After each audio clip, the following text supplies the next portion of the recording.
The Sarawak State Budget 2022 has just been announced, and it's time for us to chat about it in detail with policymakers and corporate leaders.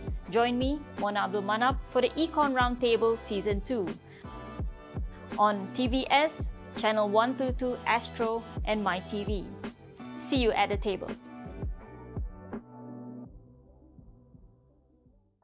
Bersama saya Jan Nanik dalam Bantras COVID-19. Saya dulu memang anti-vax, memang tak nak ambil vaksin ni lah. Buat masa ni, kes didapati tidak ada peningkatan lah. Mereka sangat nak anak-anak mereka untuk divaksin.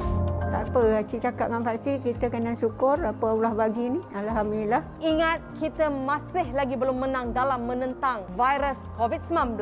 Pastikan anda bersama kami Bantras COVID-19 setiap Isnin jam 10.30 malam hanya di TVS.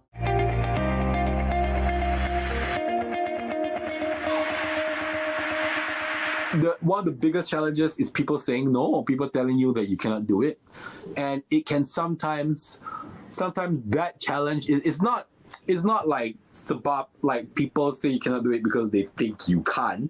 They think it's very hard to do it, so they say like, oh, you know, like this, like, so rather than saying like, you know, you have to go put in a lot of work, they say like, just don't, you know, like it's too hard for you to try.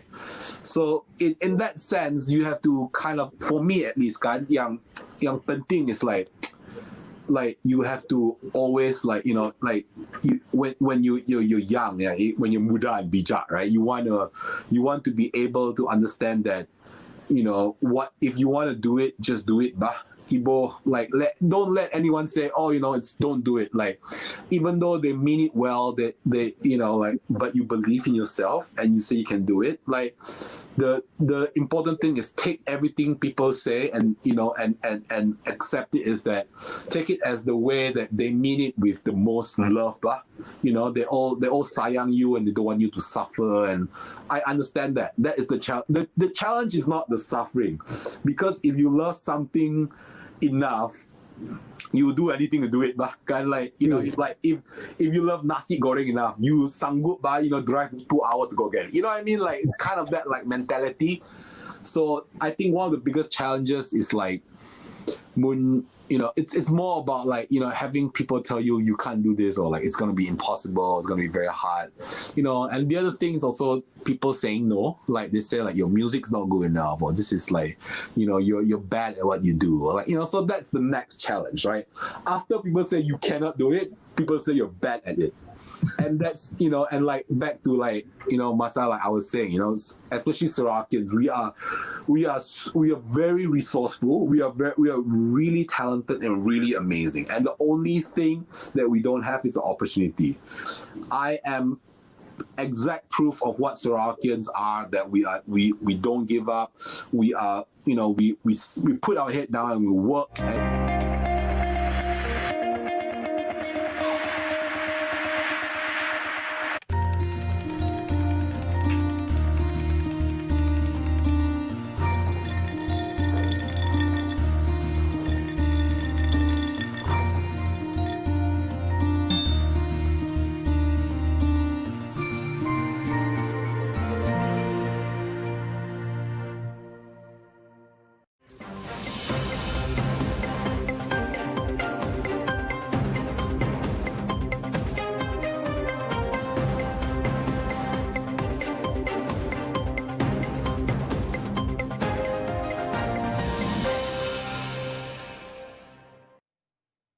Good evening, TVS Nightline with me, Douglas Elliott, and we begin with our top story. The JULAU alignment of the Pan-Borneo Highway project will be officiated by the Chief Minister Dato' Petinggi Tan Sri Abang Johari Tun Openg this month, and this matter was disclosed by Senior Works Minister Dato' Sri Fadilah Yusof as its current progress now reaches 99% completion. Now it's almost 80%. In fact, next week saya akan bersama dengan Yang Maklumat Ketua Menteri untuk melancarkan package di JULAU. That segmen dah siap. Dan satu lagi ialah di Serian. Serian ke Pantu pun hampir siap. Boleh katakan 99% siap. Yang lain itu kalau ikut perancangannya penghujung 2023. Tapi secara realistik dengan cabaran yang ada sebab bekalan pandemik dulu dan sebagainya, ada kemungkinan sedikit projek yang akan melangkaui 2023, mungkin awal 2024. Commenting on the entire Pan-Borneo Highway project, the Petra Jaya Member of Parliament said that the project have now reached 80% progress. The construction works for the JULAU alignment started on 16 September 2016, while the pile installation process for JULAU interchange commenced in June 2017.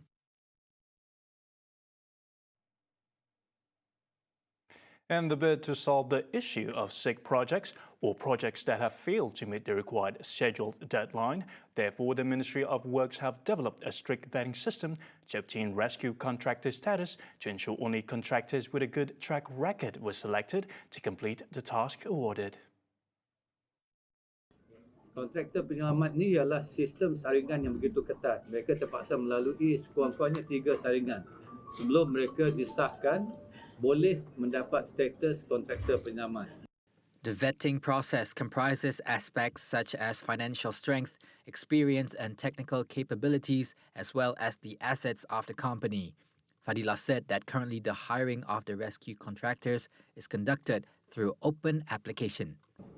Dan dengan ada kontraktor penyelamat ini, mereka bila dah disaring, mereka mempunyai track record yang baik. Sebab itu kita lebih cepat untuk memulihkan projek. Sebab kalau projek ini dibatalkan, ianya akan mengambil masa. Kalau mengikut prosedur biasa, untuk kita tender dan sebagainya, ia akan mengambil masa yang agak panjang. Dan kadang-kadang kita terpaksa mengolah, orang macam mengolah balik lukisan, drawing, new drawing sebab masalah kontraktor dulu tidak menyerahkan all the drawings and so on. Especially the design and build. Dia terpaksa mengambil konsultan yang baru dan sebagainya. Because of that complexity, the best is going by way of contractor penyelamat. Jadi kita tak payah menyaring lagi syarikat-syarikat, maka ditender di kalangan kontraktor penyelamat ini saja. Earlier, Fadilah said that a total of 15 infrastructure projects under the Works Ministry in Sabah and Sarawak have been classified as sick projects with delayed or failure to complete construction. He said new contractors to complete construction have been or will be appointed by his ministry to finish all affected projects. Rural folk in the state have a high standard of living now due to policies of the GPS government, which includes good income to allow them to construct modern concrete longhouses or individual houses. Deputy Chief Minister Dato Amar Douglas Uga Umbas said this was most evident among the oil palm and pepper farmers. 6 years ago, the government had encouraged them to plant their land with the crops. As such, with palm oil fruit fetching over 1,000 ringgit per ton, many are earning good income. He said so when officiating at an agriculture community outreach program or AgriCorp at Rumah Snap Anak Uja, Sabar Asal. Commenting further, Uga said there will be more income-generating policies and programs in the near future. Uga, who is also the Minister of Modernization of Agriculture, Native Land and Regional Development, said such would mainly be in technology-based modern agriculture. Parti Pusaka Bumiputra Bersatu or PBB Deputy President Dato Amar Awang Tengah Ali Hassan has hit out at the opposition party for their constant pick on something and turn it into an issue. Citing an example, the Deputy Chief Minister of Sarawak said that when the emergency was enforced in the state, the opposition raised the issue by accusing the state government of trying to hide behind the emergency powers. Kita ini sebenarnya on injury time. Banyak orang kata apabila darurat ini dipanjangkan, wah, kerajaan negeri Sarawak GPS ini nak berselindung di bawah darurat ini. Itulah pembangkang, ya. Pembangkang dia tak ada pendirian yang tetap, ya. Macam-macam, apapun, semuanya dijadikan isu. He stressed that the decision to enforce as well as to end the emergency in Sarawak and the implementation of the state election was not one that was made arbitrarily, but rather carefully and based on advice by taking into account all aspects of health, safety, and people's lives while balancing the democratic process. He explained that GPS is also waiting and accepting all decisions set by the Election Commission EC to implement the Sarawak polls by taking into account the current developments of COVID-19, including the possibility of introducing new SOPs based on the ongoing Melaka polls. In the meantime, Awang Tengah said the election machinery from all GPS component parties is now ready to adapt to all EC SOPs. He said that all party machinery is reminded to abide by the rules, in addition to comply with all the constraints to campaign at the state polls. Previously, the EC had said that a special meeting on the Sarawak state election would be held on November 24 in Kuching, following the consent of Yang di-Pertuan Agong Al-Sultan Abdullahri Ayatuddin Al-Mustafa Billah Shah to lift a proclamation of emergency for Sarawak on November 3. Sarawak's rapid economic growth has positioned itself on imposing a mandate of electric vehicle usage statewide by 2030. According to Assistant Minister in the Chief Minister's Department for Islamic Affairs and DBKU, Dr. Abdul Rahman Junaidi, Sarawak Energy Berhad has started applying the use of this vehicle for the last 2 years to reduce carbon dioxide emission rate. Penggunaan hidrogen fuel cell teknologi akan diaplikasikan dan digalakkan, terutama di sektor pengangkutan di Sarawak. Ini akan mengurangkan kebergantungan kita kepada bahan api fosil apabila wujudnya tenaga alternatif seperti hidrogen dan penggunaan hidrogen fuel cell teknologi ini yang juga sedang dibangunkan oleh Kerajaan Sarawak. Di samping penggunaan sel hidrogen, Kerajaan Sarawak juga akan menggalakkan penggunaan kenderaan elektrik, maknanya kedua-duanya dilaksanakan sekali. Penggunaan kereta elektrik dan motosikal elektrik dijangka dapat di seluruh Sarawak dapat dilaksanakan menjelang hingga ke tahun 2030 di bawah Plan Post-COVID-19 Development Strategy PCDS seperti yang telah pun dilancarkan oleh Yang Berhormat Ketua Menteri kita pada bulan Julai yang lalu. He said so during TVS Sarawak Decides program today. Earlier, Chief Minister Datuk Petinggi Tan Sri Abang Johari Tun Openg stressed that Sarawak is serious and committed to developing a green economy through the use of renewable energy systems. This was in line with the state government's agenda to make Sarawak a prosperous state by 2030. The Tasik Biru seat is predicted to have a four-corner fight. Tasik Biru incumbent Datuk Henry Jinip sees this as a challenge only the Gabungan Party Sarawak or GPS can handle, and that the seat has piqued the interest of many. They're going to be four-corner fight. That will be more or less definite, unless one of them they want to pull out. But at the moment, four-corner fight. Or we foresee it could be more. We do not know. Tasik Biru seat is very hot. A lot of people having the interest to contest. So GPS welcome them. Come and contest. We see a good fight. After serving his first term, Henry said he has addressed most of Tasik Biru's people's concerns and requested for a fresh mandate be given to continue his work. We have proven, we have delivered, and I have been to almost every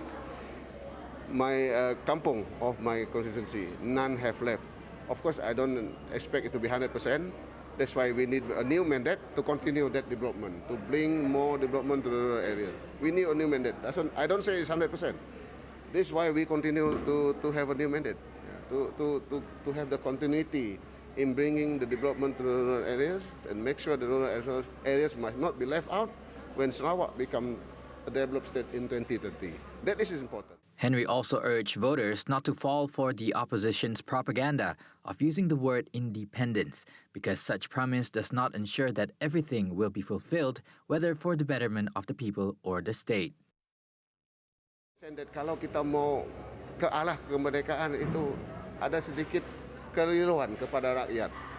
Tidak semestinya PBK menang dapat merdeka, tidak semudah itu. In a question proses saja, belum pasti kamu boleh dapat.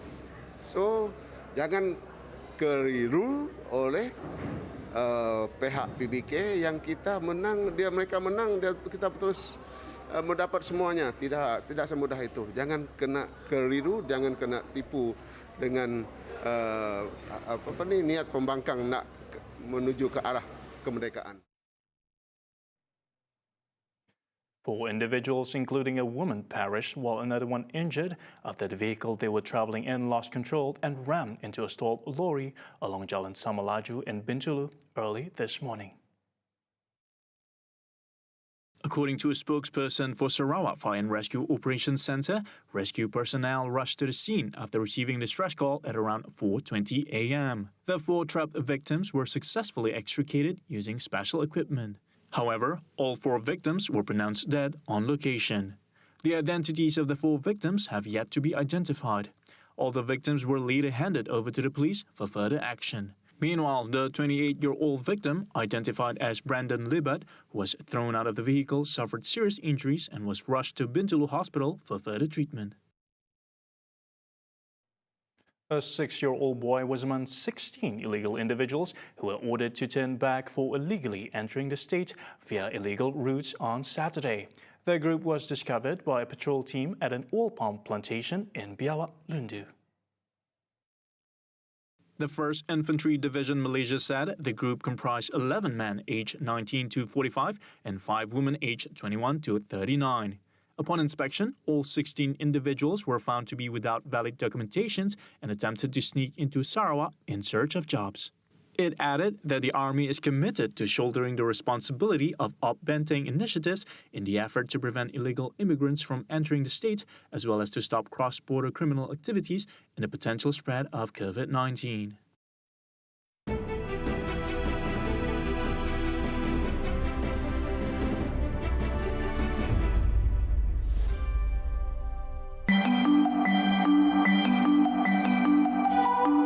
Syntax Commercial merupakan badan berkaitan kerajaan atau GLC di bawah naungan kerajaan negeri yang menjadi pemacu pengkomersialan produk Sarawak Heritage serta digital products di Sarawak. Inisiatif ke-12 daripada 81 inisiatif Ketua Menteri Sarawak ini diambil bagi membantu pelajar Syntax serta komuniti setempat untuk memasarkan produk mereka pada peringkat domestik maupun peringkat antarabangsa. Syntax Commercial mempromosikan produk fizikal serta perkhidmatan yang terbahagi kepada bidang teknikal dan bidang digital. Perkhidmatan dalam bidang teknikal menyediakan kemahiran pengelektrikan, kecantikan, pemotongan rambut dan sebagainya yang turut dikomersialkan melalui aplikasi Sarawak Expert. Satu ekosistem lengkap yang bermula daripada latihan hingga kepada proses penjanaan pendapatan dapat dicapai dengan adanya Syntax Commercial yang diwujudkan oleh Kerajaan Negeri Sarawak.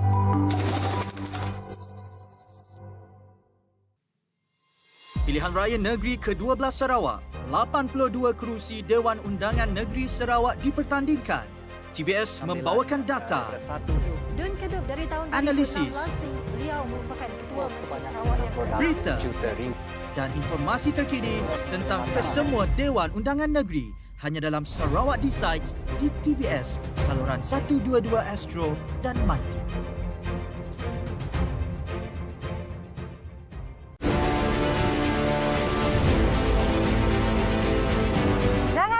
Saksikan saya, Sharon Kezia dan juga tetamu istimewa kita, Lieutenant Komander Maritim Nurul Elmi binti Ali, hanya dalam siaran Suara Wanita musim ketiga pada setiap hari Selasa, hanya di TV Sarawak.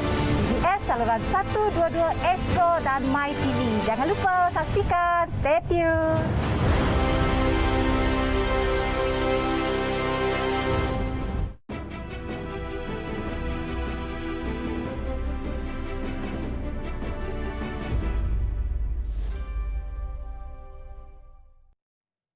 Welcome back. Sarawak recorded a downward trend in COVID-19 infections with 299 cases compared to yesterday's number of 399.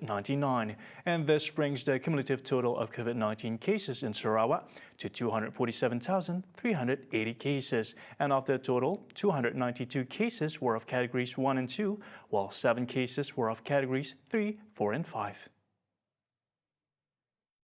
Sarawak State Disaster Management Committee SDMC in a statement said only 2 cases in Category 5 require ventilator assistance. Kuching district recorded a total of 90 cases, followed by Miri 54, Cebu 37, Bintulu 16, and 12 cases in Limbang.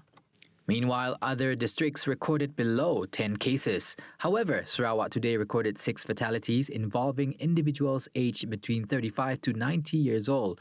Of the total, 5 fatalities are history with comorbidities such as hypertension, diabetes, and cancer, while 1 case has no history of comorbidity. The upcoming state election, which will see the adoption of digital technology, needs the cooperation of telecommunication companies to make online campaigning a success. Minister of Communications and Multimedia Tan Sri Anwar Musa said this was to give all parties the opportunity to conduct their online campaigns as practiced in the current Malacca state election. Noting that it is an important step for the purpose of the elections, Anwar calls upon telco companies to increase their coverage areas to enable all parties to carry out their online campaign programs. He added that unlike Malacca, Sarawak is hampered by the coverage issues, especially in rural areas that do not have internet service network. To this, he said that his ministry will ensure that all main centers, especially the counting centers, have internet facilities to allow coverage from all polling areas. He added that at present, the Communications Ministry have just issued letters for work on Phase 1 of the National Digital Network Jendela Part 1 and Part 2 for the installation of more than 600 towers throughout Sarawak, which will take some time. The Ministry of Tourism, Arts and Culture, or MOTAC, achieved 2 out of 3 of its 100-day Aspirasi Keluarga Malaysia targets for the Cabinet as of November 8. And although faced by obstacles, the targets were achieved successfully with the cooperation of various parties. Its Minister, Datuk Sri Nancy Shukri, said the opening of the tourism and culture sector Aspirasi Keluarga Malaysia AKM achievement involved the opening of Langkawi as a domestic tourism bubble pilot project and the opening of tourist destinations and cultural premises in all 14 states in Malaysia when interstate travel was allowed. Meanwhile, the AKM is for the redemption of incentives in the form of discounts, rebates, or vouchers offered to airline users, the Malaysian Association of Hotels, and the purchase of cultural products to revive domestic tourism and cultural activities that contribute to increasing income of tourism and cultural industry players. Sebab ini dikawal oleh third party. Bila kita mengatakan third party, kita sudah bagi voucher semua itu, tapi mereka tahankan dulu, mungkin nak bercuti mengikut masa mereka. Setakat ini kita sudah keluarkan dalam 5,865,000 nilainya ringgit, dan yang sudah digunakan dan tebuskan ialah cuma 3,485,070 ringgit, bermakna sudahlah mencapai 59.42%. Detailing the achievements for the MyCraft Shopee AKM, Nancy said the ministry had exceeded the target with 159 registrations compared to the target of 100 registrations. This AKM is related to the increase in the registration of craft entrepreneurs into the MyCraft Shopee digital platform to intensify promotional activities and marketing of craft products online. And all kindergartens and childcare centres under the Social Welfare Department, or COMAS, will be fully operational by January of next year. Currently, 10,301 kindergarten classes and 544 nurseries were operating according to phases in the National Recovery Plan as issued by the National Security Council and the Health Ministry. According to Rural Development Minister Datuk Sri Mahzir Khalid, all the early childhood learning institutions are currently operating in accordance with the stipulated standard operating procedures. Therefore, parents do not have to worry about sending their children because COMAS takes all necessary measures to ensure their children's safety. Meanwhile, Mahzir said agencies or departments under the Rural Development Ministry, or KPLP, were prepared to work with any NGO, including 4B Malaysia alumni, to develop the country and improve the well-being of the people. This included thorough research, entrepreneurial cooperation, or organizing programs. He said the 4B Malaysia alumni is one of the NGOs with a large membership, totaling about 75,000 members currently, and the organization is also active in various community and education-related activities.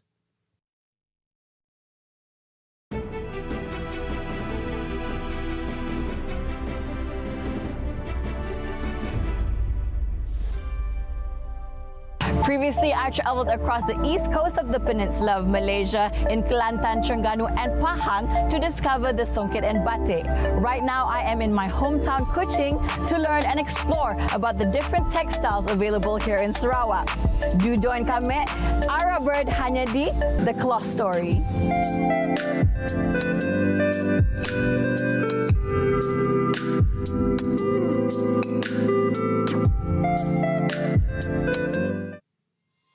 Pilihan Raya Negeri ke-12 Sarawak, 82 kerusi Dewan Undangan Negeri Sarawak dipertandingkan. TVS membawakan data, analisis, berita dan informasi terkini tentang kesemua Dewan Undangan Negeri hanya dalam Sarawak Decides di TVS saluran 122 Astro dan My TV.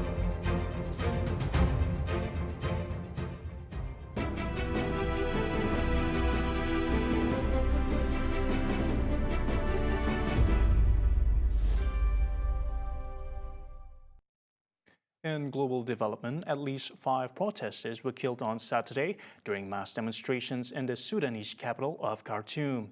Khartoum and other cities on Saturday witnessed huge demonstrations protesting measures recently adopted by the Sudanese army commander, including dissolving the government and appointing a new sovereign council. Sporadic fires could be seen on some roads leading to the location, with many of them littered with rocks used as roadblocks. The sound of tear gas, which demonstrators said were fired by the security forces, could also be heard.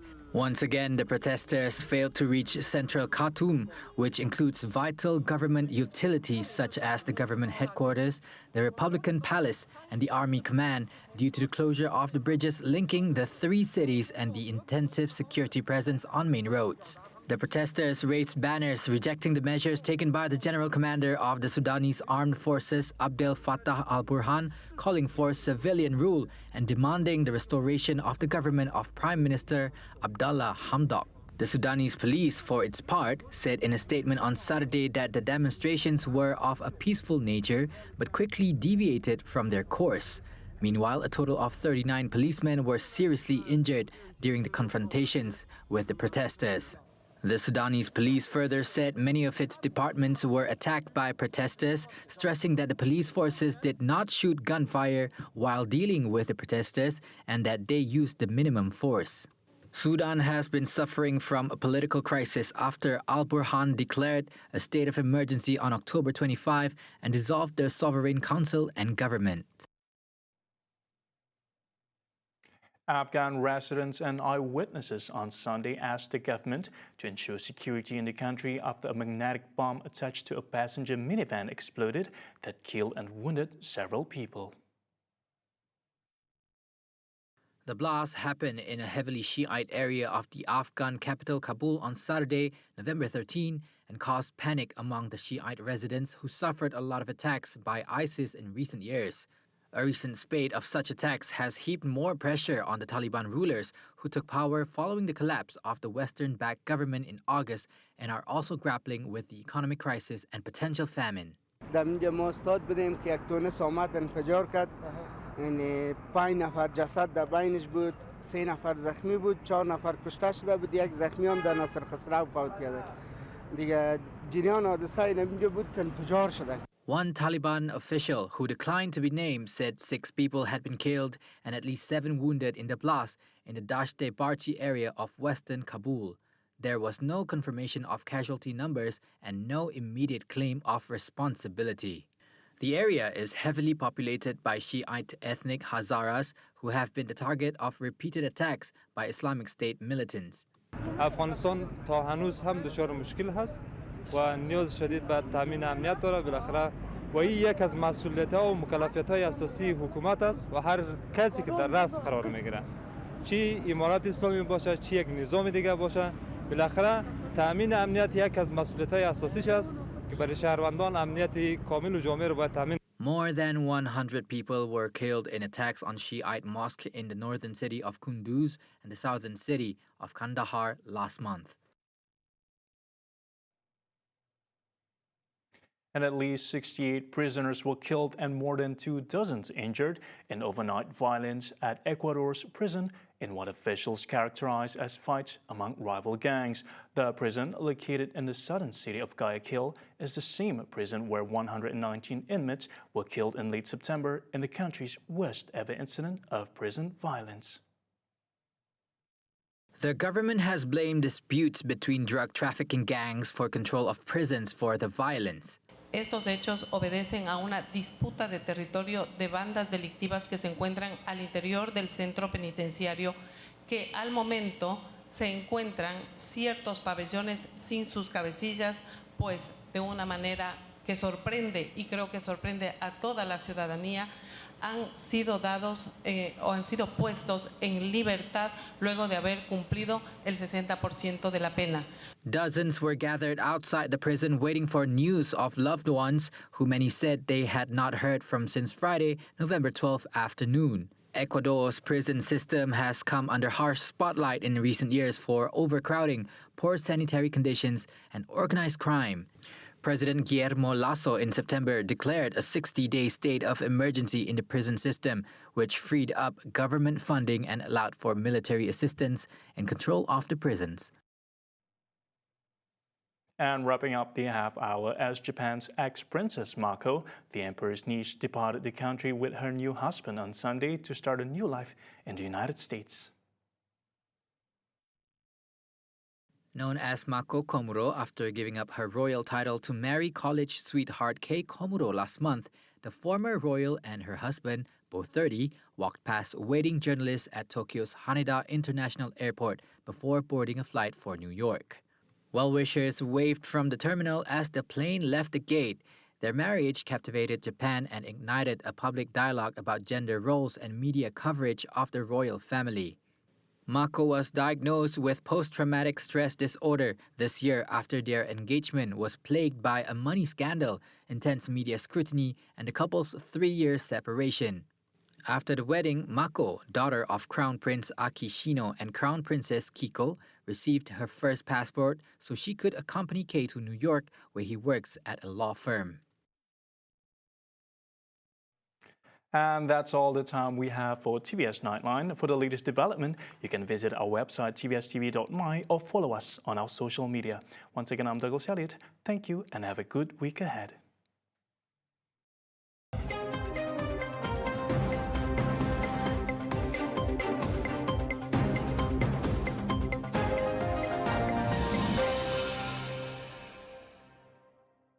Pilihan Raya Negeri ke-12 Sarawak.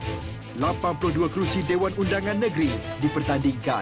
TVS membawakan data, analisis, persembahan menarik serta informasi tentang kesemua Dewan Undangan Negeri.